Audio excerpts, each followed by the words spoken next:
नमस्कार ओडिशा। आज हूँ जनवरी मास 4 तारिख रविवार। आज दिन जाकर गुरुत्वपूर्ण खबर उपरे आसंतु नजर पकेबा। वीडियोटी को शेष पर्यंत देखंतु। मात्र किछि समय मध्य जानिपारे आज दिन संपूर्ण खबर। ता पूर्व चैनल नुआ थिले चैनल को सब्सक्राइब करी पाखरे थिबा बेल आइकन को ऑन करी रखंतु। परवर्ती खबर, ग्रीन स्टिकर गाड़ी रे लगाइबा बाध्यतामूलक नुहे। मंत्री ग्रीन स्टिकर नहीं बड़ सूचना देले परिवहन मंत्री विभूति भूषण जेना। ग्रीन स्टिकर गाड़ी रे लगाइबा बाध्यतामूलक नुहे बोली कहिले परिवहन मंत्री विभूति भूषण जेना कहवा अनुसार एही मासरे समस्त आरटीओ को पर्याप्त परिमाणर ग्रीन स्टिकर दियाजिबो। ग्रीन स्टिकर केवल एक सूचक, कौनसी देय देवाकू पड़िबो नाही। एथिपाई कौनसी अत्यधिक बोझ नबार आवश्यकता नाही। तेबे पूर्वर एक गुजब रहितला जे गाड़ी रे ग्रीन स्टिकर न लगाइले तेल मिलिबो नाही, किंतु एहाको मंत्री खंडन करी गुजब कहिसंती जे मानकर पॉल्यूशन सर्टिफिकेट रहिछि सेमाने ग्रीन स्टिकर आरटीओ रु नै परिबे। तेबे जे माने 10 तारिख परे पॉल्यूशन सर्टिफिकेट करेंगे सेमानकु पीयूसीसी सेंटर रे ग्रीन स्टिकर मिलिबो। तेबे ग्रीन स्टिकर दिया जिबा पूर्व पॉल्यूशन सर्टिफिकेट, आरसी तथा गाड़ीर समस्त कागजपत्र जांच करा जिवो। तेबे आरटीओ ऑफिस से ग्रीन स्टिकर आनिबा समय ओरिजिनल पीयूसीसी कॉपी, आरसी एवं परिचय पत्र देखाइबाकू हेबो। परवर्ती खबर, धनु यात्रा रे सरकारको बड़ घोषणा। किछि लोक चाषी को नहीं राजरास्ता को ओह्लाइबाकू चेष्टा करुछंती, चाषी मानकू भाराक्रांत करबाकू प्रयास चलाइछंती। मात्र एही सरकार कौनसी धमक को डरे नहीं एवं आसंता मार्च शेष सुधा समस्त चाषी कष्टोपार्जित धान किणवा बध परिकर बोली शुक्रवार धनुयात्रा महोत्सवर 10म दिवस रे कंस दरबार राज अतिथि भाव जोगदे उपमुख्यमंत्री कनकवर्धन सिंहदेव कहते उपमुख्यमंत्री कथरे उत्फुल्लित होई कंस महाराज तांको सम्मानित करथिले। जेपरि ग्राम्य उन्नयन, पंचायतीराज और पानी जल विभाग मंत्री रवि नारायण नायक अन्यतम अतिथि भाव जोगदे राज्य में चलुवा विकास धारा उपरे आलोकपात करथिले। परवर्ती खबर, पांड्यान को विरोध में तदंत आरंभ। क्राइमब्रांच पक्षर अभियोगकारी सुरेंद्र पाणिग्राही को नोटिस। पूर्वतन 5T सचिव VK पांड्यान को विरोध में क्राइमब्रांच तदंत आरंभ। बीजेडी सरकार समय पांड्यान नियमर उल्लंघन करथिबा अभियोगर खोलताड़ आरंभ करिछि क्राइमब्रांच। प्रथमे पांड्यान को विरोध में कराଯାଇଥିବା अभियोगर तदंत पई आसंता 6 तारिख सुधा समस्त दस्तावेज, इलेक्ट्रोनिक्स रेकर्ड एवं अन्य प्रमाण दाखल करबाकू अभियोगकारी भारतीय विकास परिषदर सभापति सुरेंद्र पाणिग्राही को चिठी लिखिछि क्राइमब्रांच। सुरेंद्र पाणिग्राही द्वारा 2024 फेब्रुआरी 8 तारिख में राज्य गृह सचिव निकट में दाखल कराଯାଇଥିବା अभियोगर तदंत पई क्राइमब्रांच पक्षरु तांको नोटिस जारी होइछि। बीएनएसएस रो धारा 94 अंतर्गत डिसेम्बर 15 तारिख में एही नोटिस जारी करिसंती क्राइमब्रांच रो तदंतकारी अधिकारी डीएसपी संतोष कुमार गौड़। परवर्ती खबर, सिविल सर्विस परीक्षा आशंका पई खुशी खबर। मुख्यमंत्री कले बड़ घोषणा। निकट में ओडिशा लोकसेवा आयोग पक्षरु ओडिशा सिविल सर्विस परीक्षा 2025 पई विज्ञप्ति प्रकाश पाइथिला। हेले एथिरे ओएएस ओआरएस आदि केतक कैडेट रे आदौ पदवी नथिबारु आशंका मध्यरे असंतोष सृष्टि होइतिबार खबर प्रकाशित होइथिला। मुख्यमंत्री मोहन चरण माझी ए संपर्क रे जानिबा परे एथिरे तुरंत हस्तक्षेप करी एही सब पदवी संपर्क रे समीक्षा करी खाली पदवी पूरण पई निर्देश देथिले। या फଳରେ ओडिशा प्रशासनिक सेवा ओएएस रे 14टी, ओडिशा राजस्व सेवा ओआरएस रे 113टी, ओडिशा परिवहन सेवा ओटीएस रे 16टी और ओडिशा मंगल सेवा ओडब्ल्यूएस रे 8टी पदवी पूरण पई ओडिशा लोकसेवा आयोग को अनुरोध करा जायछि।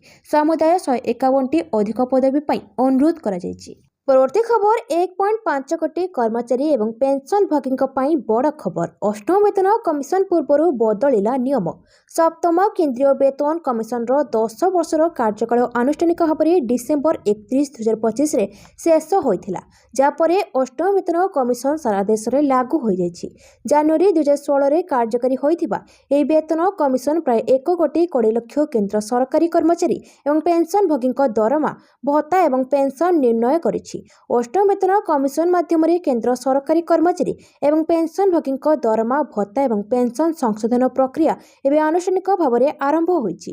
एक सरकारी नोट अनुसार दरमा कमिशन साधारणतः प्रति 10 वर्ष में कार्यकारी होता है एवं एही परंपरा को पालन करी अष्टम वेतन कमिशन सुपारिश 1 जनवरी 2026 रु कार्यकारी हेबो बोली विवेचना करा जाय। सुपारिश गुड़िक कार्यकारी हेबाकू 18 रु 24 मास समय लगे। अनेक क्षेत्र में वर्धित दरमा एवं पेंशन बकेया सहित प्रदान करा जाय। ପରବର୍ତ୍ତୀ ଖବର ନନ୍ଦନକାନନ ନବକଳେବର ବାବଦ ଅଟକଳ 120 କୋଟି। ବିଶ୍ୱସ୍ତରୀୟ ହେବ ନନ୍ଦନକାନନ ପ୍ରାଣୀ ଉଦ୍ୟାନ, ଖର୍ଚ୍ଚ ହେବ 120 କୋଟି ଟଙ୍କା। ବର୍ଷକ ମଧ୍ୟରେ ବିକଶିତ ହେବ ଭିତ୍ତିଭୂମି ଓ ଆନୁଷଙ୍ଗିକ ବ୍ୟବସ୍ଥା। ଦେଶ ବିଦେଶରୁ ଆସୁଥିବା ପର୍ଯ୍ୟଟକଙ୍କୁ ଆକର୍ଷିତ କରିବା ପାଇଁ ଗଣ୍ଡା, ଚିତା, ବିଦେଶୀ ମାଙ୍କଡ଼ ଆଦି ଅଣାଯିବ। ନନ୍ଦନକାନନର 66ତମ ପ୍ରତିଷ୍ଠା ଦିବସ ପରିପ୍ରେକ୍ଷୀରେ ଆୟୋଜିତ ସଭାରେ ମୁଖ୍ୟ ଅତିଥି ଜଙ୍ଗଲ, ପରିବେଶ ଓ ଜଳବାୟୁ ପରିବର୍ତ୍ତନ ମନ୍ତ୍ରୀ ଗଣେଶ ରାମ ସିଂ ଖୁଣ୍ଟିଆ ବିଭିନ୍ନ ଯୋଜନା ସମ୍ପର୍କରେ ଘୋଷଣା କରିଛନ୍ତି। ପରବର୍ତ୍ତୀ ଖବର ଘନ କୁହୁଡ଼ିରେ ଲୁଚିଛି ଓଡ଼ିଶା। ଭୁବନେଶ୍ୱରରେ ଦୃଶ୍ୟମାନ ଦୂରତା ଶୂନ। ଘନ କୁହୁଡ଼ିରେ ଘୋଡ଼େଇ ହୋଇ ରହିଛି ସାରା ଓଡ଼ିଶା। ରାଜ୍ୟର ଅଧିକାଂଶ ଅଞ୍ଚଳରେ ଦୃଶ୍ୟମାନ ଦୂରତା ଶୂନ ରହିଥିବା ବେଳେ ଅସ୍ତବ୍ୟସ୍ତ ହୋଇପଡ଼ୁଛନ୍ତି ଜନତା। ଜାନୁଆରୀ 8 ତାରିଖ ଯାଏ ଘନ କୁହୁଡ଼ି ପ୍ରଭାବିତ ରହିବା ନେଇ ବିଭିନ୍ନ ଜିଲ୍ଲାକୁ ୱାର୍ଣ୍ଣିଂ ଜାରି କରିଛି ଭୁବନେଶ୍ୱରସ୍ଥିତ ଆଞ୍ଚଳିକ ପାଣିପାଗ କେନ୍ଦ୍ର। ସାରା ରାଜ୍ୟରେ ଶନିବାର ଦିନ ସକାଳ 9ଟା ଯାଏ କୁହୁଡ଼ି ପ୍ରଭାବ ଦେଖିବାକୁ ମିଳିଥିଲା। ସକାଳେ ରାଜଧାନୀ ଭୁବନେଶ୍ୱରରେ ଦୃଶ୍ୟମାନ ଦୂରତା ଶୂନ୍ୟକୁ ଛୁଇଁଥିଲା। ଆସନ୍ତା 24 ଘଣ୍ଟା ପାଇଁ ଘନ କୁହୁଡ଼ି ନେଇ ରାଜ୍ୟର 18ଟି ଜିଲ୍ଲାକୁ ୱାର୍ଣ୍ଣିଂ ଜାରି କରାଯାଇଛି। ଖୋର୍ଦ୍ଧା, ନୟାଗଡ଼, ପୁରୀ, କଟକ, କେନ୍ଦ୍ରାପଡ଼ା ଏବଂ ଜଗତସିଂହପୁରକୁ ଅରେଞ୍ଜ ୱାର୍ଣ୍ଣିଂ ଜାରି କରାଯାଇଥିବା ବେଳେ ସୁନ୍ଦରଗଡ଼, କେଉଁଝର, ମୟୂରଭଞ୍ଜ, ବାଲେଶ୍ୱର, ଭଦ୍ରକ, ଯାଜପୁର, ଢେଙ୍କାନାଳ, ଅନୁଗୁଳ, ବୌଦ୍ଧ, ଗଞ୍ଜାମ ଓ ଗଜପତି ଜିଲ୍ଲାକୁ ୟେଲୋ ୱାର୍ଣ୍ଣିଂ ଜାରି ହୋଇଛି। ଅରେଞ୍ଜ ୱାର୍ଣ୍ଣିଂ ଜାରି ହୋଇଥିବା ଜିଲ୍ଲାଗୁଡ଼ିକରେ ଦୃଶ୍ୟମାନ ଦୂରତା 0 ମିଟରରୁ 200 ମିଟର ଏବଂ ୟେଲୋ ୱାର୍ଣ୍ଣିଂ ଜାରି ହୋଇଥିବା ଜିଲ୍ଲାଗୁଡ଼ିକରେ ଦୃଶ୍ୟମାନତା ଦୂରତା 50 ମିଟରରୁ 200 ମିଟର ମଧ୍ୟରେ ରହିବାର ସମ୍ଭାବନା ଅଛି। ପରବର୍ତ୍ତୀ ଖବର 28ଟି ନୂଆ ଏନ୍ଏସି ପାଇଁ ଚୂଡ଼ାନ୍ତ ବିଜ୍ଞପ୍ତି ପ୍ରକାଶ। ପ୍ରତି ନୂଆ କାର୍ଯ୍ୟାଳୟ ନିର୍ମାଣରେ ଖର୍ଚ୍ଚ ହେବ 6 କୋଟି। 28ଟି ନୂଆ ଏନ୍ଏସି ପାଇଁ ଚୂଡ଼ାନ୍ତ ବିଜ୍ଞପ୍ତି ପ୍ରକାଶ ପାଇଛି। ସମସ୍ତ ବିଡିଓଙ୍କୁ ପ୍ରଶାସନିକ ଅଧିକାରୀ ଦାୟିତ୍ୱ ଦିଆଯାଇଛି। ନୂଆ ଏନ୍ଏସି ପାଇଁ ଅନୁଦାନ ପ୍ରଦାନ କରାଯାଇଛି। ନୂଆ କାର୍ଯ୍ୟାଳୟ ନିର୍ମାଣରେ ଖର୍ଚ୍ଚ ହେବ 6 କୋଟି। ରାସ୍ତା ପାଇଁ 50, ଲାଇଟ୍ ପାଇଁ 50 ଲକ୍ଷ ଟଙ୍କା ଅଟକଳ ହୋଇଛି। କାମ ଆରମ୍ଭ ପାଇଁ 1.5 କୋଟି ଲେଖାଏଁ ଅନୁଦାନ ପ୍ରଦାନ କରାଯିବା ନେଇ ନଗର ଉନ୍ନୟନ ମନ୍ତ୍ରୀ କୃଷ୍ଣଚନ୍ଦ୍ର ମହାପାତ୍ର ସୂଚନା ଦେଇଛନ୍ତି। ନଗର ଉନ୍ନୟନ ମନ୍ତ୍ରୀ କୃଷ୍ଣଚନ୍ଦ୍ର ମହାପାତ୍ର କହିଛନ୍ତି, ମୁଖ୍ୟମନ୍ତ୍ରୀ ମୋହନ ମାଝୀ 28ଟି ନୂଆ ଏନ୍ଏସି, 7ଟି ନୂଆ ମ୍ୟୁନିସିପାଲିଟି ଘୋଷଣା କରିଥିଲେ। 2ରୁ 3 ମାସ ଭିତରେ କଥା ଦେଇ କଥା ରଖିଛନ୍ତି ମୁଖ୍ୟମନ୍ତ୍ରୀ। ଡିସେମ୍ବର 31 ପୂର୍ବରୁ ଯୁଦ୍ଧକାଳୀନ ଭିତ୍ତିରେ ଘୋଷଣା କରିଥିବା 28 ଯାକ ଏନ୍ଏସି ଅନୁଗୁଳ ପାଲହଡ଼ା, ବଲାଙ୍ଗୀର ଲଇସିଙ୍ଗା, ବାଲେଶ୍ୱର ସମୁଳିଆ ଏବଂ ବସ୍ତା, ବରଗଡ଼ର ତିହିରି ଏବଂ ଧୂସୁରୀ, ଯାଜପୁରର ଚଣ୍ଡିଖୋଲ ପରି 28ଟି ଏନ୍ଏସି ଫାଇନାଲ ନୋଟିଫିକେସନ ହୋଇଛି। ପରବର୍ତ୍ତୀ ଖବର ବାରିପଦା ଦେଶରେ ବାୟୁ ପ୍ରଦୂଷଣରେ 8 ନମ୍ବର ସ୍ଥାନରେ। ନୂଆବର୍ଷର ଆରମ୍ଭରେ ଓଡ଼ିଶାର ବାୟୁ ଗୁଣବତ୍ତା ଭୟଙ୍କର ରୂପ ନେଇଛି। ସର୍ବଭାରତୀୟ ରିପୋର୍ଟ ଅନୁଯାୟୀ ବାରିପଦା ସହର ଦେଶର ସବୁଠାରୁ ପ୍ରଦୂଷିତ ସହରଗୁଡ଼ିକ ମଧ୍ୟରେ 8 ନମ୍ବର ସ୍ଥାନରେ ରହିଛି। ଏହା ସହିତ ଏହି ସହରରେ ରେକର୍ଡ ହୋଇଥିବା ଏୟାର କ୍ୱାଲିଟି ଇଣ୍ଡେକ୍ସ ସର୍ବୋଚ୍ଚ ସ୍ତରରେ ପହଞ୍ଚିଛି। ସହରର ସର୍ବୋଚ୍ଚ ରେକର୍ଡ ଭାଙ୍ଗିଛି। କେନ୍ଦ୍ରୀୟ ପ୍ରଦୂଷଣ ନିୟନ୍ତ୍ରଣ ବୋର୍ଡ ଏବଂ ଅନ୍ୟାନ୍ୟ ରିଅଲ ଟାଇମ୍ ଡାଟା ସୂତ୍ରରୁ ପ୍ରକାଶ ଯେ ଶୀତ ଋତୁରେ କୁହୁଡ଼ି ଏବଂ ଧୂଆଁ ଯୋଗୁଁ ପ୍ରଦୂଷକମାନେ ଫସି ରହୁଛନ୍ତି। ବାରିପଦାରେ AQI 326 ଛୁଇଁଥିବା ବେଳେ ନିକଟବର୍ତ୍ତୀ ଦିନମାନଙ୍କରେ ଏହା 300ରୁ ଉର୍ଦ୍ଧ୍ୱରେ ରହିଛି, ଯାହା ଭେରି ପୁଅର ବର୍ଗରେ ପଡ଼ୁଛି ଏବଂ ସହରର ସର୍ବୋଚ୍ଚ ରେକର୍ଡ ଭାଙ୍ଗିଛି। ଓଡ଼ିଶାର ଅନ୍ୟ ସହରଗୁଡ଼ିକ ଯେପରିକି ତାଳଚେର, ଅନୁଗୁଳ, ବାଲେଶ୍ୱର ଏବଂ କେଉଁଝର ମଧ୍ୟ ଦେଶର ଶୀର୍ଷ ପ୍ରଦୂଷିତ ସହରଗୁଡ଼ିକରେ ସ୍ଥାନ ପାଇଛନ୍ତି। କିଛି ରିପୋର୍ଟରେ ଓଡ଼ିଶାର 7ଟି ସ୍ଥାନ ଦେଶର 10ଟି ସବୁଠାରୁ ଖରାପ ବାୟୁ ଗୁଣବତ୍ତା ଥିବା ସ୍ଥାନଗୁଡ଼ିକ ମଧ୍ୟରେ ରହିଛି। ଯାନବାହନ ଧୂଆଁ, ନିର୍ମାଣ ଧୂଳି, ଆବର୍ଜନା ଜାଳିବା ଏବଂ ଶିଳ୍ପ କାରଖାନାର ଏହାର ମୁଖ୍ୟ କାରଣ। ପରବର୍ତ୍ତୀ ଖବର ଧରା ପଡ଼ିଲା 19 ଲକ୍ଷ ଫେକ୍ ଧାନ ଚାଷ ପ୍ଲଟ। ସାଟେଲାଇଟ ସର୍ଭେରୁ ଧରାପଡ଼ିଲା ଫେକ୍ ଧାନ ଚାଷ ପ୍ଲଟ। ଇନପୁଟ ସବସିଡି ଲୋଭରେ ଫେକ୍ ପ୍ଲଟ ପଞ୍ଜୀକୃତ କରିଛନ୍ତି। 25 ଲକ୍ଷ ପ୍ଲଟର ସାଟେଲାଇଟ ସର୍ଭେରେ 19ଟି ଫେକ୍ ପ୍ଲଟ ରହିଛି। ଏନେଇ ତଥ୍ୟ ଉପସ୍ଥାପନ କଲା ସମବାୟ ବିଭାଗ। 30ଟି ଜିଲ୍ଲାରେ 26 ଲକ୍ଷ 14,137ଟି ପ୍ଲଟ ପଞ୍ଜୀକୃତ ହୋଇଛି। 24 ଲକ୍ଷ 94,437ଟି ପ୍ଲଟର କ୍ଷେତ୍ରୀୟ ସର୍ବେକ୍ଷଣ ଶେଷ ହୋଇଛି। 5 ଲକ୍ଷ 46,519ଟି ପ୍ଲଟରେ ଧାନ ଚାଷ ହେଉଛି। 19 ଲକ୍ଷ ପ୍ଲଟରେ ଧାନ ଚାଷ କରାଯାଉ ନାହିଁ। ଫେକ୍ ପ୍ଲଟ ଥିବା ଚାଷୀମାନଙ୍କୁ ସକୋଜ ନୋଟିସ ଦେବାକୁ ନିର୍ଦ୍ଦେଶ ରହିଛି। ପରବର୍ତ୍ତୀ ଖବର ପୁଣି ଶ୍ରୀମନ୍ଦିର ସୁରକ୍ଷାରେ ପୁଣି ଏକ ବଡ଼ ତ୍ରୁଟି। ସୁରକ୍ଷା ବ୍ୟବସ୍ଥାକୁ ନେଇ ଉଠିଲା ପ୍ରଶ୍ନ। ପୁଣି ଅସୁରକ୍ଷିତ ହୋଇପଡ଼ିଛି ଶ୍ରୀମନ୍ଦିର। ଆଜି ଶ୍ରୀମନ୍ଦିର ସୁରକ୍ଷାରେ ପୁଣି ଏକ ବଡ଼ ତ୍ରୁଟି ପରିଲକ୍ଷିତ ହୋଇଥିବା ଦେଖିବାକୁ ମିଳିଛି। କେହି ଜଣେ ବ୍ୟକ୍ତି ଶ୍ରୀମନ୍ଦିର ଭିତରକୁ ଜୋତା ପିନ୍ଧି ପ୍ରବେଶ କରିଥିବା ଦେଖିବାକୁ ମିଳିଛି। କାର୍ଯ୍ୟରେ कर्मचारी थिबा कर्मचारीଙ୍କ विरोधରେ କାର୍ଯ୍ୟାନୁଷ୍ଠାନ ସହ ଜୋତା ପିନ୍ଧି ମନ୍ଦିରକୁ ଯାଇଥିବା ବ୍ୟକ୍ତିଙ୍କ ବିରୋଧରେ କାର୍ଯ୍ୟାନୁଷ୍ଠାନ ପାଇଁ ଦାବି କରାଯାଇଛି। ଖବର ଅନୁସାରେ ଆଜି ସକାଳୁ ଜଣେ ପ୍ରତିହାରୀ ସେବକ ଶ୍ରୀମନ୍ଦିର ଭିତରୁ ହାତରେ ଜୋତା ଧରି ବାହାରକୁ ଆସିଥିଲେ। ଭୋଗ ମଣ୍ଡପ ଦ୍ୱାର ନିକଟରେ ଏହି ଜୋତାକୁ ସେ ରଖାଯାଇଥିବା ଦେଖିବାକୁ ପାଇଥିଲେ। ଜୋତା ରଖିଥିବା ଦେଖିବା ମାତ୍ରେ ଜୋତାକୁ ହାତରେ ଧରି ବାହାରକୁ ଆଣିଥିଲେ। ତେବେ ସିସିଟିଭି ଫୁଟେଜ ଦେଖି କିଏ ସେ ବ୍ୟକ୍ତି ଜୋତା ପିନ୍ଧି ମନ୍ଦିର ମଧ୍ୟକୁ ଯାଇଛନ୍ତି ତାଙ୍କ ବିରୋଧରେ କାର୍ଯ୍ୟାନୁଷ୍ଠାନ ନିଆଯାଉ ବୋଲି ଦାବି କରାଯାଇଛି। ତେବେ ଏତେ ସୁରକ୍ଷା ଭିତରେ କିପରି ଏଭଳି ଏକ ବଡ଼ ତ୍ରୁଟି ହେଲା ସେ ନେଇ ସବୁ ମହଲରେ ପ୍ରଶ୍ନବାଚୀ ସୃଷ୍ଟି ହୋଇଛି। ପରବର୍ତ୍ତୀ ଖବର, ଓଡ଼ିଶାକୁ ସମ୍ପୂର୍ଣ୍ଣ ଦୁର୍ନୀତିମୁକ୍ତ କରିବା ପାଇଁ ଅଭିଯାନ ଜାରି ରହୁ, ଭିଜିଲାନ୍ସ ବିଭାଗକୁ ମୁଖ୍ୟମନ୍ତ୍ରୀଙ୍କ ପରାମର୍ଶ। ଗତ 20 ବର୍ଷର ଇତିହାସକୁ ପଛରେ ପକାଇ ଓଡ଼ିଶା ଭିଜିଲାନ୍ସ ଏକ ଉତ୍କୃଷ୍ଟ ଉଦାହରଣ ସୃଷ୍ଟି କରିଛି। ସରକାରଙ୍କ ଦୁର୍ନୀତି ବିରୋଧରେ ଶୂନ୍ୟ ସହନଶୀଳତା ନୀତି ଯୋଗୁଁ ରାଜ୍ୟରେ ଭିଜିଲାନ୍ସ ବିଭାଗ ସକ୍ରିୟ ଭାବରେ କାର୍ଯ୍ୟକାରୀ ଦୁର୍ନୀତିଖୋରମାନଙ୍କୁ ଧରିବାରେ ସଫଳ ହୋଇଛି। ଆଜି ମୁଖ୍ୟମନ୍ତ୍ରୀ ଶ୍ରୀ ମୋହନ ଚରଣ ମାଝୀଙ୍କ ଅଧ୍ୟକ୍ଷତାରେ ଲୋକସେବା ଭବନଠାରେ ଭିଜିଲାନ୍ସ ବିଭାଗର ଏକ ସମୀକ୍ଷା ବୈଠକରୁ ଏହା ସ୍ପଷ୍ଟ ହୋଇଛି। ବୈଠକରେ ଆଲୋଚନାରୁ ଜଣାପଡ଼ିଛି 2025 ଏପ୍ରିଲ 1ରୁ ଡିସେମ୍ବର 31 ମଧ୍ୟରେ ରାଜ୍ୟ ସରକାର ଭିଜିଲାନ୍ସକୁ 125ଟି କେସ୍ର ତଦନ୍ତ କରିବା ପାଇଁ ନିର୍ଦ୍ଦେଶ ଦେଇଛନ୍ତି, ଯାହାକି ଏକ ରେକର୍ଡ। ପୂର୍ବରୁ ଏହି 9 ମାସର ସମୟ ଅବଧି ମଧ୍ୟରେ ରାଜ୍ୟ ସରକାର କେବେ ବି ଏତେ ସଂଖ୍ୟକ କେସ୍ ତଦନ୍ତ କରିବା ପାଇଁ ଦେଇନାହାନ୍ତି। ଏଥିସହିତ 2025 ମାସରେ ସମୁଦାୟ 488ଟି କେସ୍ର ଫଇସଲା ହୋଇଛି। ସର୍ବାଧିକ 173ଟି ଆୟ ବହିର୍ଭୂତ ସମ୍ପତ୍ତି ଜନିତ କେସ୍ର ଫଇସଲା ହୋଇଛି। ଏହା ମଧ୍ୟ ବର୍ତ୍ତମାନ ପର୍ଯ୍ୟନ୍ତ ଏକ ସର୍ବକାଳୀନ ରେକର୍ଡ। ସୂଚନାଯୋଗ୍ୟ ଯେ ଦୁର୍ନୀତି ବିରୋଧରେ ଆକ୍ସନ ମୋଡରେ ସରକାର କାର୍ଯ୍ୟ କରୁଥିବାରୁ ଓଡ଼ିଶା ସାରା ଭାରତରେ ପ୍ରଶଂସିତ ହେଉଛି ଏବଂ ମୁଖ୍ୟମନ୍ତ୍ରୀଙ୍କ ଶୂନ୍ୟ ସହନଶୀଳତା ନୀତିକୁ ପାଥେୟ କରି ରାଜ୍ୟ ଭିଜିଲାନ୍ସ ଏକାଡେମୀ ଏହାର ପ୍ରଶିକ୍ଷଣ ପ୍ରକ୍ରିୟାରେ ବ୍ୟାପକ ଉନ୍ନତି ଆଣିଛି। ପରବର୍ତ୍ତୀ ଖବର, ନୂଆ ରୂପ ପାଇବ ଲୋକସେବା ଭବନ। ନୂଆ ରୂପ ପାଇବ ଲୋକସେବା ଭବନ, ଏନେଇ ସୂଚନା ଦେଇଛନ୍ତି ପୂର୍ତ୍ତମନ୍ତ୍ରୀ ପୃଥ୍ୱୀରାଜ ହରିଚନ୍ଦନ। ବହୁତଳ ପାର୍କିଂ ସହ 3 ଥାକିଆ ପାର୍କିଂ ବ୍ୟବସ୍ଥା ହେବ ବୋଲି ପୃଥ୍ୱୀରାଜ କହିଛନ୍ତି। ଲୋକସେବା ଭବନର ନବୀକରଣ ପାଇଁ ଡିପିଆର ପ୍ରସ୍ତୁତ ସରିଛି। ମୁଖ୍ୟମନ୍ତ୍ରୀଙ୍କ ଅନୁମୋଦନ ମିଳିସାରିଛି। OBCC ଏହାର ରିନୋଭେସନ କାମ କରିବ। ଅଫିସର ପାର୍କିଂ ପାଇଁ ସ୍ୱତନ୍ତ୍ର ବ୍ୟବସ୍ଥା କରାଯିବ। ବାହାରେ ଗାଡ଼ି ରହିବ ନାହିଁ। ଅଫିସ ଷ୍ଟାଫ ମନ୍ତ୍ରୀଙ୍କ ସମେତ ଭିଜିଟରଙ୍କ ପାଇଁ ଗାଡ଼ି ପାର୍କିଂ ବ୍ୟବସ୍ଥା ହେବ। ସଡ଼କ ସୁରକ୍ଷା କାର୍ଯ୍ୟକ୍ରମରେ ଯୋଗ ଦେଇ ଏହି ସୂଚନା ଦେଇଛନ୍ତି ପୂର୍ତ୍ତମନ୍ତ୍ରୀ। ପରବର୍ତ୍ତୀ ଖବର, ସରକାରଙ୍କ ବଡ଼ ନିଷ୍ପତ୍ତି, ଲଗାଇବେ ସ୍ମାର୍ଟ ମିଟର। ରାଜ୍ୟ ସରକାର ସ୍ମାର୍ଟ ମିଟର ଲଗାଇବେ। କ୍ୟାବିନେଟ ନିଷ୍ପତ୍ତି ପରେ ଶକ୍ତି ବିଭାଗର ବିଜ୍ଞପ୍ତି ପ୍ରକାଶ ପାଇଛି। ତେବେ ଏଥି ନିମନ୍ତେ 735 କୋଟି ଟଙ୍କାର ଏକକାଳୀନ ଅନୁଦାନ ପ୍ରଦାନ କରିବାକୁ ସରକାର ନିଷ୍ପତ୍ତି ନେଇଛନ୍ତି। 2 କିଲୋୱାଟ ଯାଏଁ ଥିବା 8.75 ଲକ୍ଷ ମିଟରକୁ ବଦଳାଇ ସ୍ମାର୍ଟ ମିଟର ଲଗାଯିବ। ଏହା ବାବଦକୁ 340 କୋଟି ଟଙ୍କା ଖର୍ଚ୍ଚ ହେବ। ନୂଆ ସଂଯୋଗରେ ସ୍ମାର୍ଟ ମିଟର ଲଗାଇବାକୁ 88 କୋଟି ଖର୍ଚ୍ଚ ହେବ। ସ୍ମାର୍ଟ ମିଟର ଓଡ଼ିଶା ସରକାରଙ୍କ ଶକ୍ତି ବିଭାଗ ଅଧୀନରେ ରହିବ। ଏହା ଡିସ୍କମ୍ ଦ୍ୱାରା ପରିଚାଳିତ ଏବଂ ରକ୍ଷଣାବେକ୍ଷଣ କରାଯିବ ବୋଲି ବିଜ୍ଞପ୍ତିରେ ଉଲ୍ଲେଖ ରହିଛି। ପରବର୍ତ୍ତୀ ଖବର, ଖୁବ୍ ଶୀଘ୍ର ଗଠନ ହେବ ନୂଆ ଆଞ୍ଚଳିକ ଦଳ, ଆଭାସ ଦେଲେ ମହମ୍ମଦ ମକିମ। ଖୁବ୍ ଶୀଘ୍ର ଗଠନ ହେବ ନୂଆ ଆଞ୍ଚଳିକ ଦଳ, ଆଭାସ ଦେଲେ ମହମ୍ମଦ ମକିମ। ସେ କହିଛନ୍ତି ଯେ ରାଜ୍ୟରେ ଅନେକ ଯୁବ ନେତୃତ୍ୱଙ୍କୁ ଏକ ବଡ଼ ସୁଯୋଗର ଆବଶ୍ୟକତା ରହିଛି। ସେଥିପାଇଁ ସେ ଆମ ସହ ଯୋଗାଯୋଗରେ ଅଛନ୍ତି। ବୁଦ୍ଧିଜୀବୀଙ୍କ ସହ ଆଲୋଚନା ଚାଲିଛି। କାହା ପାଇଁ କେଉଁ ସ୍ଥାନ କେବେ ଖାଲି ପଡ଼େ ନାହିଁ। କିଏ ନା କିଏ କାହାକୁ ପୂରଣ କରିଥାନ୍ତି। ରାଜ୍ୟରେ ଅନେକ ଉଦୟମାନ ଯୁବକ ଅଛନ୍ତି। ତାଙ୍କୁ କେବଳ ଏକ ସୁଯୋଗର ଆବଶ୍ୟକତା ରହିଛି। ରାଜ୍ୟରେ ଏବେ ବିଜେପି ସରକାର ଏବଂ ବିଜେଡି ଯେଉଁଭଳି ସ୍ଥିତି ଦେଇ ଗତି କରୁଛନ୍ତି, ସେଥିପାଇଁ ଏକ ବିକଳ୍ପର ଆବଶ୍ୟକତା ରହିଛି। ଜାନକୀ ବଲ୍ଲଭ ପଟ୍ଟନାୟକଙ୍କ ସ୍ମୃତି ସଭାରେ କଂଗ୍ରେସ ଦଳର ହାଇକମାଣ୍ଡଙ୍କୁ ମକିମ ଟାର୍ଗେଟ କରିଛନ୍ତି। ସେ କହିଛନ୍ତି ଯେ ସେ ନିଜକୁ ନିଜେ ତିଆରି କରିଥିବା ତାକୁ ସାଇଡ୍ କରି ଅନ୍ୟ କାହାକୁ ଦାୟିତ୍ୱ ଦେଲେ ସଂଗଠନ ପଛେଇଯାଏ, ଯାହା କେବେ କଂଗ୍ରେସ ଦଳରେ ହୋଇଛି। ଯେତେବେଳେ କମଳନାଥ ଓଡ଼ିଶା ଆସି ଜାନକୀ ବଲ୍ଲଭ ପଟ୍ଟନାୟକଙ୍କୁ ଅତୀତ ବୋଲି କହିଥିଲେ ଏବଂ ଶରଦ ପଟ୍ଟନାୟକଙ୍କୁ ପିସିସି ସଭାପତି କରାଗଲା, ସେତେବେଳେ କଂଗ୍ରେସ ଦଳର ଡାଉନଫଲ୍ ଆରମ୍ଭ ହୋଇଥିଲା। ଆଜି ପର୍ଯ୍ୟନ୍ତ ସେହି କ୍ଷତିରୁ କଂଗ୍ରେସ ଉଠି ପାରୁନାହିଁ। ସେତେବେଳେ ସୋନିଆ ଗାନ୍ଧୀ ଜାନକୀଙ୍କ ସହ ଆଲୋଚନା କରିଥିଲେ। ଆଜିର ଦିନରେ କଂଗ୍ରେସର ଏଭଳି ସ୍ଥିତି ହୋଇନଥାନ୍ତା। ପରବର୍ତ୍ତୀ ଖବର, ଦୁର୍ନୀତି ମୁକ୍ତ ଅଭିଯାନ ଜାରି ରହୁ। ଗତ 20 ବର୍ଷର ଇତିହାସକୁ ପଛରେ ପକାଇ ଓଡ଼ିଶା ଭିଜିଲାନ୍ସ ଏକ ଉତ୍କୃଷ୍ଟ ଉଦାହରଣ ସୃଷ୍ଟି କରିଛି। ସରକାରଙ୍କ ଦୁର୍ନୀତି ବିରୋଧରେ ଶୂନ୍ୟ ସହନଶୀଳତା ନୀତି ଯୋଗୁଁ ରାଜ୍ୟରେ ଭିଜିଲାନ୍ସ ବିଭାଗ ସକ୍ରିୟ ଭାବରେ କାର୍ଯ୍ୟ କରି ଦୁର୍ନୀତିଖୋରକୁ ଧରିବାରେ ସଫଳ ହୋଇଛି।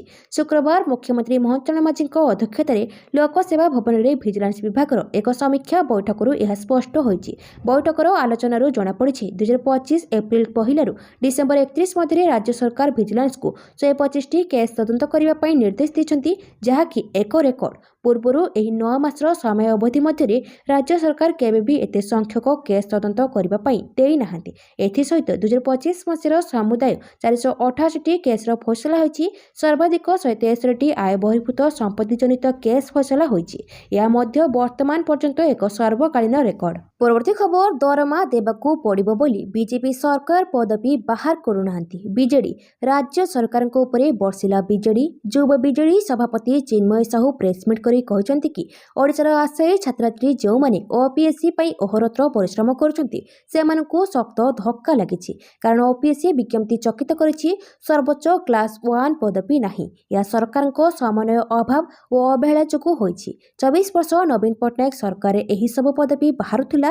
2025ରୁ 26 ବିଜେପି ସରକାରରେ ଏହା ବାହାରିଲା ନାହିଁ, ଯାହା ପ୍ରମାଣିତ ହେଉଛି ଯେ ପ୍ରଶାସନର ମେରୁଦଣ୍ଡ ଭାଙ୍ଗିବାକୁ ସରକାର ଚାହୁଁଛନ୍ତି। ସରକାର ଦେବାଳିଆ ଅବସ୍ଥା ଆଡ଼କୁ ଗଲେଣି। ଦରମା ନାହିଁ, ଦରମା ଦେବାକୁ ପଡ଼ିବ ବୋଲି ପଦବୀ ବାହାର କରୁନାହାନ୍ତି। ଓଭରଡ୍ରାଫ୍ଟ ହେବ, ଦରମା ଦେଇପାରିବେ ନାହିଁ, ଆଶାୟୀଙ୍କ ସହ କୁଠାରଘାତ। ଟପର ପିଲା ଆଜି ବାଧ୍ୟ ହୋଇ କ୍ଲାସ 2 ପଦ ପାଇଁ ପରୀକ୍ଷା ଦେବେ। କି ପ୍ରତାରଣା ଏହା! ଏହା ଗ୍ରହଣୀୟ ନୁହେଁ। ହେଲମେଟ୍ ନ ପିନ୍ଧିଲେ ଫାଇନ୍। ପିୟୁସିସି ପାଇଁ ରାସ୍ତାରେ ଲୋକଙ୍କୁ ଠିଆ କରାଇଛନ୍ତି ସରକାର। ପ୍ରଶ୍ନପତ୍ର ପ୍ରଘଟ, ଚାକିରି ଦୁର୍ନୀତି, ଏବେ ପଦବୀ ବାହାରିଲା ନାହିଁ। କିଛି ଏପରି କହି ରାଜ୍ୟ ସରକାରଙ୍କୁ ଟାର୍ଗେଟ କରିଛନ୍ତି ଯୁବ ବିଜେଡି ସଭାପତି ଚିନ୍ମୟ ସାହୁ। ପରବର୍ତ୍ତୀ ଖବର, ବାଲି ଗାଡ଼ି ଛାଡ଼ି ବିବାଦରେ ଥାନା ଅଧିକାରୀ, ଦରମା ବନ୍ଦ କଲେ ଜଗତସିଂହପୁର ଜିଲ୍ଲାପାଳ। ଗାଡ଼ି ଛାଡ଼ିଦେଲେ ଥାନା ବାବୁ, ଦରମା ବନ୍ଦ କଲେ ଜିଲ୍ଲାପାଳ। ତିର୍ତ୍ତୋଲ ଥାନା ଅଧିକାରୀ ପ୍ରଦୀପ ସେଠୀ ନିଜ କ୍ଷମତାର ଅପବ୍ୟବହାର କରି ଦରମା ବନ୍ଦ ଓ କାରଣ ଦର୍ଶାଅ ନୋଟିସର ସମ୍ମୁଖୀନ ହୋଇଛନ୍ତି। କାହା ସାହସରେ ଜିଲ୍ଲା ପ୍ରଶାସନକୁ ଅନ୍ଧାରରେ ରଖି ଜବତ ବାଲି ହାଇୱାକୁ ଛାଡ଼ିଦେଲେ ତାକୁ ନେଇ ଅନେକ ପ୍ରଶ୍ନ ଉଠିଲାଣି। ଜଗତସିଂହପୁର ଜିଲ୍ଲା ତିର୍ତ୍ତୋଲ ଥାନା ଅଞ୍ଚଳରେ ନଭେମ୍ବର ଓ ଡିସେମ୍ବର ମାସରେ 2ଟି ବାଲି ଘାଟରେ ଜିଲ୍ଲା ପ୍ରଶାସନ ପକ୍ଷରୁ ଚଢ଼ାଉ କରାଯାଇଥିଲା। ବେଆଇନ ବାଲି ଉତ୍ତୋଳନ ହେତୁ ଅନେକ ବାଲି ହାଇୱାକୁ ଜିଲ୍ଲା ପ୍ରଶାସନ ଜବତ ପରେ ପୋଲିସ ହେଫାଜତରେ ରଖାଯାଇଥିଲା।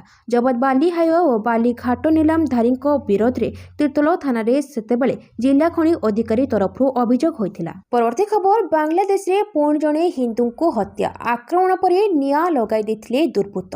ବାଂଲାଦେଶରେ ଅଳ୍ପ ସଂଖ୍ୟକ ହିନ୍ଦୁଙ୍କ ଉପରେ ଆକ୍ରମଣ ଜାରି ରହିଛି। ବାଂଲାଦେଶରେ ଆଉ ଜଣେ ହିନ୍ଦୁଙ୍କ ଜୀବନ ଯାଇଛି। ଆକ୍ରମଣ ପରେ ହିନ୍ଦୁ ବ୍ୟବସାୟୀ ଖୋକନ ଦାସଙ୍କ ଜୀବନ୍ତ ଜାଳି ଦିଆଯାଇଛି। ଆଜି ଢାକାରେ ନ୍ୟାସନାଲ ବୋର୍ନ ଇନଷ୍ଟିଚ୍ୟୁଟରେ ଚିକିତ୍ସାଧୀନ ଅବସ୍ଥାରେ ମୃତ୍ୟୁ ଘଟିଛି। ଏହା ପୂର୍ବରୁ ବାଂଲାଦେଶରେ ଦୀପୁ ଦାସ, ଅମୃତ ମଣ୍ଡଳ ଏବଂ ବିଜେନ୍ଦ୍ର ବିଶ୍ୱାସଙ୍କ ହତ୍ୟା କରାଯାଇଛି। ପୋଲିସ ସୂଚନା ଅନୁଯାୟୀ ଖୋକନ କନେଶ୍ୱର ୟୁନିୟନର ତିଲୋ ଗ୍ରାମର ବାସିନ୍ଦା ଥିଲେ।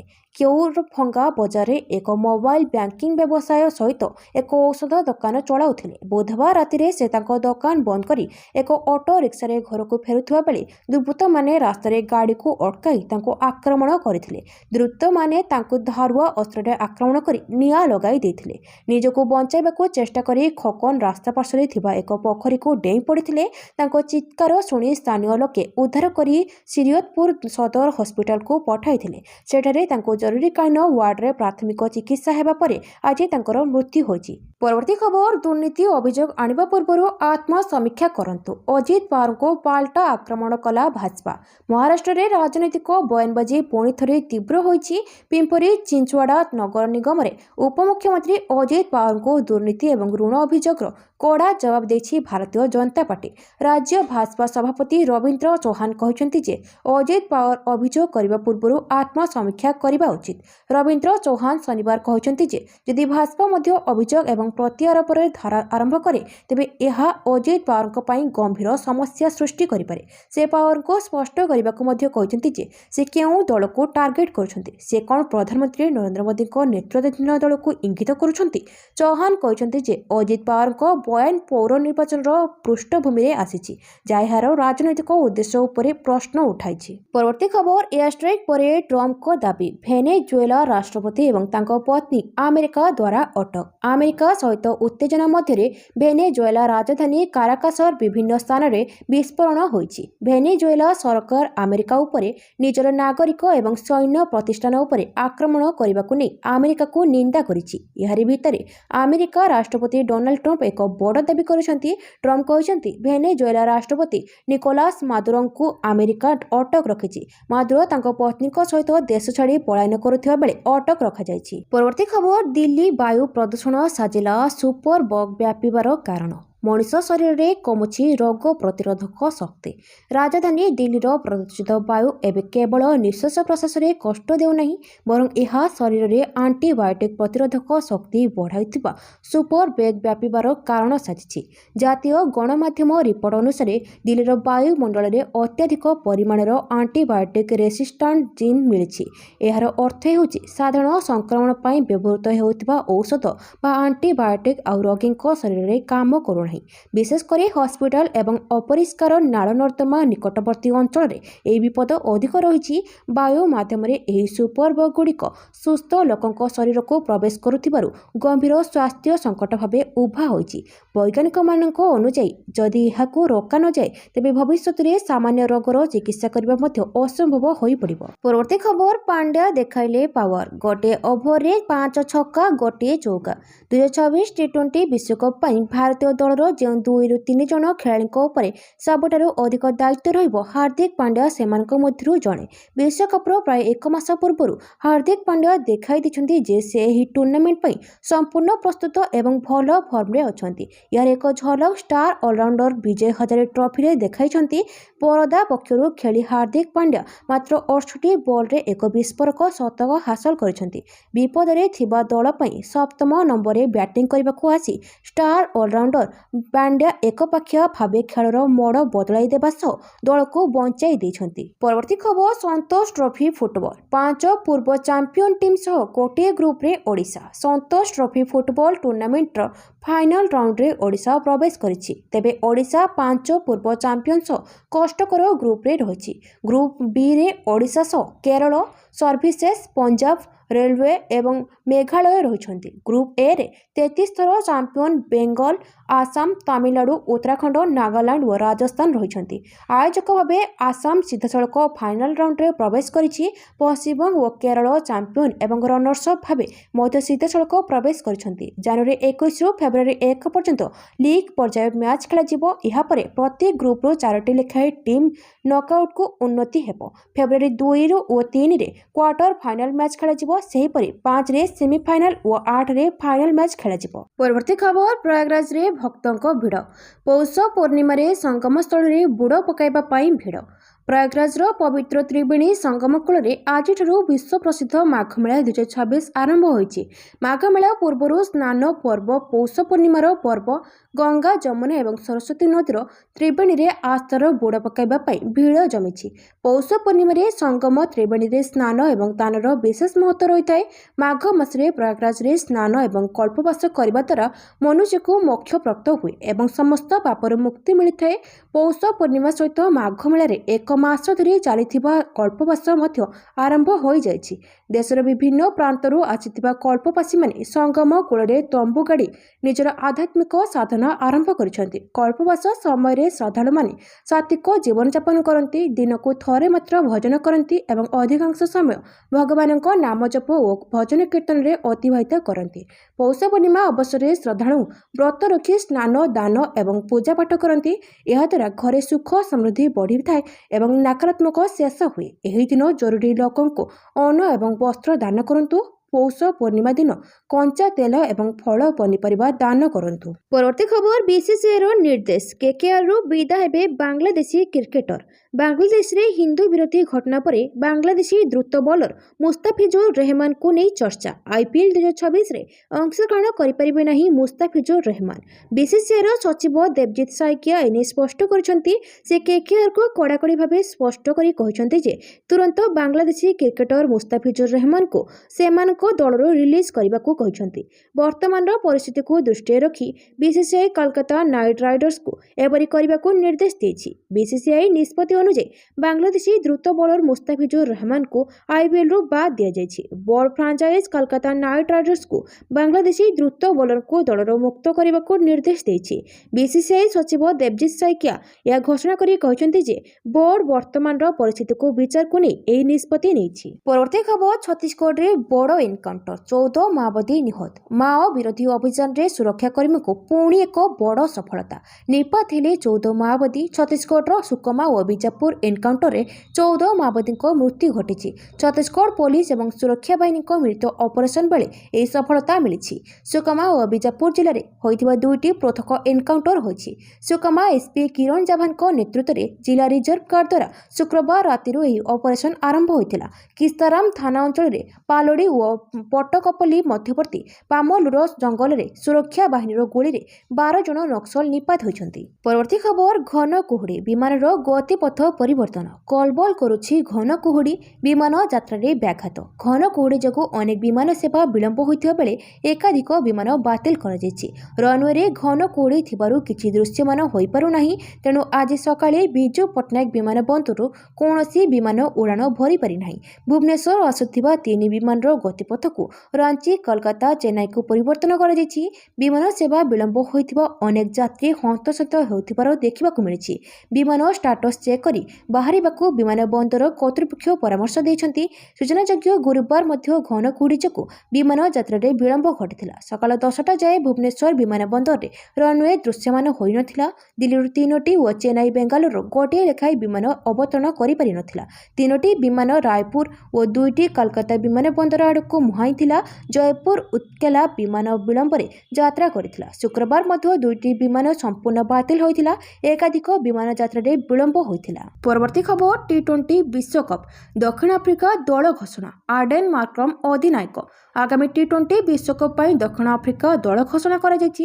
ଆର୍ଡେନ ମାର୍କରମ ଅଧିନାୟକ ରହିଥିବା ବେଳେ କୁଇଣ୍ଟନ ଡି କକ୍ ଦଳରେ ସ୍ଥାନ ପାଇଛନ୍ତି। ମାତ୍ର ଚଳିତ ଏସିଏ ଟି20ରେ ବିସ୍ଫୋରକ ବ୍ୟାଟିଂ ଜାରି ରଖିଥିବା ୟାର୍ନ ରିକେଲଟନଙ୍କୁ ଦଳରୁ ବାଦ ଦିଆଯାଇଛି। ତାଙ୍କ ସମେତ Heinrich Klaasen, Reeza Hendricks, Tristan Stubbs, Ottniel Baartman, Gerald Coetzee, Bjorn Fortuin ଏବଂ ତାବ୍ରେଜ ସାମସି ମଧ୍ୟ ବିଶ୍ୱକପ୍ ଦଳରେ ସ୍ଥାନ ପାଇନାହାନ୍ତି। ସୂଚନାଯୋଗ୍ୟ, 2024 ଟି20 ବିଶ୍ୱକପ୍ ଖେଳିଥିବା କ୍ଲାସେନ ଆନ୍ତର୍ଜାତିକ କ୍ରିକେଟରୁ ଅବସର ନେଇସାରିଛନ୍ତି। ପରବର୍ତ୍ତୀ ଖବର, ନ୍ୟୁଜିଲାଣ୍ଡ ବିପକ୍ଷ ଦିନିକିଆ ପାଇଁ ଭାରତୀୟ ଦଳ ଘୋଷଣା। ଫେରିଲେ ଶ୍ରେୟସ ସିରାଜ, ସାମିଙ୍କୁ ମିଳିଲାନି ସୁଯୋଗ। ନୂଆବର୍ଷରେ ଭାରତୀୟ କ୍ରିକେଟ ଦଳର ପ୍ରଥମ ପରୀକ୍ଷା ନ୍ୟୁଜିଲାଣ୍ଡ ବିପକ୍ଷରେ ହେବାକୁ ଯାଉଛି। ଭାରତୀୟ ଦଳ ନ୍ୟୁଜିଲାଣ୍ଡ ବିପକ୍ଷରେ 11 ଜାନୁଆରୀରୁ 3ଟି ଦିନିକିଆ ଏବଂ 5ଟି ଟି20 ମ୍ୟାଚ୍ ଖେଳିବ। ଟି20 ସିରିଜ୍ ପାଇଁ ଭାରତୀୟ ଦଳ ପୂର୍ବରୁ ଘୋଷଣା କରାଯାଇସାରିଛି। ସେହିପରି ଦିନିକିଆ ସିରିଜ୍ ପାଇଁ ଜାନୁଆରୀ 3 ଦିନ ଟିମ୍ ଇଣ୍ଡିଆ ଘୋଷଣା କରାଯାଇଛି। ଦିନିକିଆ ସିରିଜରେ ଶୁଭମନ ଗିଲ୍ ଦଳର ଅଧିନାୟକତ୍ୱ କରିବେ।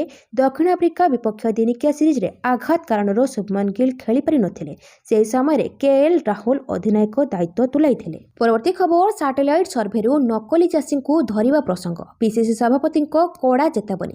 ସାଟେଲାଇଟ୍ ସର୍ଭେରୁ ଜାଲ ଚାଷୀ ଧରାପଡ଼ିବା ପ୍ରସଙ୍ଗରେ ଚେତାବନୀ ଦେଇଛନ୍ତି ପିସିସି ସଭାପତି ଭକ୍ତଚରଣ ଦାସ। ଏହି ପ୍ରସଙ୍ଗରେ କଂଗ୍ରେସ ପ୍ରତି ଜିଲ୍ଲାରେ ଆନ୍ଦୋଳନ କରିବ ବୋଲି କହିଛନ୍ତି। ସେ କହିଛନ୍ତି, ସରକାର ସାଟେଲାଇଟ୍ ସର୍ଭେ କରିବାକୁ ଯାଉଛନ୍ତି। ସରକାରଙ୍କ ପାଖରେ କୃଷି ବିଭାଗ ଅଛି। ଜିଲ୍ଲା ସ୍ତରରୁ ନେଇ ବ୍ଲକ ପର୍ଯ୍ୟନ୍ତ କୃଷି ଅଧିକାରୀମାନେ ଅଛନ୍ତି। ଗାଁ ଗାଁରେ ଆର୍ଆଇମାନେ ଅଛନ୍ତି। ସେମାନଙ୍କ ପାଖରେ ରିପୋର୍ଟ ନାହିଁ କି? ଯଦି ନାହିଁ, ଏହାର ଅର୍ଥ ରାଜ୍ୟରେ ସରକାର ନାହିଁ। ଏହା ସହ ପିସିସି ସଭାପତି କହିଛନ୍ତି କି କୃଷି ବିଭାଗ ଓ ରାଜସ୍ୱ ବିଭାଗ କାମ କରୁନାହିଁ। ସରକାର ସାଟେଲାଇଟ୍ କଥାକୁ ସତ ମାନୁଛନ୍ତି। ମୁଁ ବୁଝିପାରୁନାହିଁ ଅଫିସର କାହିଁକି ଦରମା ନେଉଛନ୍ତି। ଗୋଦାମ ଖାଲି ନାହିଁ। ମିଲରଙ୍କଠାରୁ ଆରମ୍ଭ କରି ସରକାରୀ ଗୋଦାମ ଖାଲି ନାହିଁ। ଏମାନେ ଧାନ କିଣି ପାରୁନାହାନ୍ତି। 3100 ଟଙ୍କା ଦେଇ ପାରୁନାହାନ୍ତି। ତେଣୁ ଚାଷ ହୋଇନଥିବା କଥା କହୁଛନ୍ତି। କଂଗ୍ରେସ ଏହାକୁ ନେଇ ଆନ୍ଦୋଳନ କରିବ। ଏହାରି ଭିତରେ ବରଗଡ଼ରେ ଚାଷୀଙ୍କୁ ନେଇ ବଡ଼ ଆନ୍ଦୋଳନ ହେବ। ଆଗକୁ ପ୍ରତ୍ୟେକ ଜିଲ୍ଲାରେ ଚାଷୀ ଆନ୍ଦୋଳନ ହେବ ବୋଲି ପିସିସି ସଭାପତି ଭକ୍ତଚରଣ ଦାସ କହିଛନ୍ତି। ପରବର୍ତ୍ତୀ ଖବର, ଭାରତ ନିର୍ବାଚନ ଆୟୋଗ ଇସି ଆଇନେଟ୍ ଆପ୍କୁ ଅଧିକ ଉନ୍ନତ କରିବା ପାଇଁ ଜାନୁଆରୀ 10 ଯାଏଁ ନାଗରିକମାନଙ୍କଠାରୁ ମତାମତ ଆମନ୍ତ୍ରଣ। ଇସି ଆଇନେଟ୍ ଆପ୍ର ବ୍ୟବହାର ଓ କାର୍ଯ୍ୟକାରିତାକୁ ଉନ୍ନତ କରିବା ପାଇଁ ଭାରତ ନିର୍ବାଚନ ଆୟୋଗ ନାଗରିକମାନଙ୍କୁ ଏହି ଆପ୍ ଡାଉନଲୋଡ୍ କରି ଏହା ମଧ୍ୟରେ ଥିବା ସବମିଟ୍ ଏ ସଜେସନ୍ ଟ୍ୟାବ୍ ବ୍ୟବହାର କରି ସେମାନଙ୍କର ସୁଚିନ୍ତିତ ମତାମତ ଦେବା ପାଇଁ ଅନୁରୋଧ କରିଛନ୍ତି। ନାଗରିକମାନେ ଏ ସମ୍ପର୍କିତ ମତାମତ 10 ଜାନୁଆରୀ 2026 ସୁଦ୍ଧା ଦେଇପାରିବେ। ଏହି ଆପ୍ର ପରୀକ୍ଷାମୂଳକ ସଂସ୍କରଣଗୁଡ଼ିକ ଉନ୍ନତ ଭୋଟର ସେବା, ମତଦାନ ପ୍ରତିଶତ, ଧାରାଗୁଡ଼ିକର ତ୍ୱରିତ ଉପଲବ୍ଧତା ଏବଂ ନିର୍ବାଚନ ଫଳାଫଳ ଘୋଷଣାର 72 ଘଣ୍ଟା ମଧ୍ୟରେ ଇଣ୍ଡେକ୍ସ କାର୍ଡ ପ୍ରକାଶନକୁ ସକ୍ଷମ କରିପାରିଥିଲା। ପୂର୍ବରୁ ଏହିସବୁ ପ୍ରକ୍ରିୟା ଶେଷ ହେବା ପାଇଁ ଅନେକ ଦିନ ଲାଗିଯାଉଥିଲା। ଏହି ଆପ୍କୁ ପରୀକ୍ଷାମୂଳକ ଭାବେ 2025 ବିହାର ବିଧାନସଭା ନିର୍ବାଚନ ଏବଂ ଉପନିର୍ବାଚନ ସମୟରେ ବ୍ୟବହାର କରାଯାଇଥିଲା। ପରବର୍ତ୍ତୀ ଖବର, ଜି ରାମଜୀ ବିରୋଧରେ କଂଗ୍ରେସର ହଟ୍ଟଗୋଳ। ଏହି ଦିନଠାରୁ ଆରମ୍ଭ ହେବ 45 ଦିନିଆ ମନରେଗା ବଞ୍ଚାଅ ସଂଗ୍ରାମ। କଂଗ୍ରେସ ଦଳ ବିକଶିତ ଭାରତ ଜି ରାମଜୀ ଆଇନ 2025 ବିରୋଧରେ ଏକ ଦୃଢ଼ ପ୍ରତିବାଦ ପାଇଁ ପ୍ରସ୍ତୁତ ହୋଇଛି। କଂଗ୍ରେସ ଶନିବାର ଘୋଷଣା କରିଛି ଯେ ଏହା ଆସନ୍ତା ସପ୍ତାହରେ 45 ଦିନିଆ ମନରେଗା ବଞ୍ଚାଅ ଅଭିଯାନ ଆରମ୍ଭ କରିବ ଏବଂ ଏହି ଆଇନକୁ କୋର୍ଟରେ ଚ୍ୟାଲେଞ୍ଜ ମଧ୍ୟ କରିବ।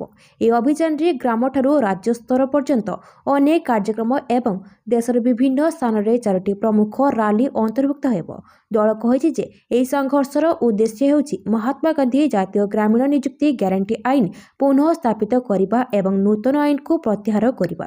ଦଳର ସଂଗଠନ ମହାସଚିବ କେସି ଭେନୁଗୋପାଳ କହିଛନ୍ତି ଯେ ଅଭିଯାନ ଜାନୁଆରୀ 10 ତାରିଖରୁ ଆରମ୍ଭ ହୋଇ ଫେବୃଆରୀ 25 ତାରିଖ ପର୍ଯ୍ୟନ୍ତ ଚାଲିବ। ପରବର୍ତ୍ତୀ ଖବର, ଭୋଟର ତାଲିକାରେ ଅନିୟମିତତା ପାଇଁ 4 ସରକାରୀ ଅଧିକାରୀଙ୍କୁ ନିଲମ୍ବିତ, ନିର୍ବାଚନ କମିଶନଙ୍କ ପକ୍ଷରୁ ଏଫଆଇଆର ନିର୍ଦ୍ଦେଶ। ପଶ୍ଚିମବଙ୍ଗରେ ଭୋଟର ତାଲିକା ଅନିୟମିତତା ଏକ ପୁରୁଣା ମାମଲାରେ ଭାରତୀୟ ନିର୍ବାଚନ କମିଶନ ପୁଣି ଥରେ କଠୋର କାର୍ଯ୍ୟାନୁଷ୍ଠାନ ଗ୍ରହଣ କରିଛନ୍ତି।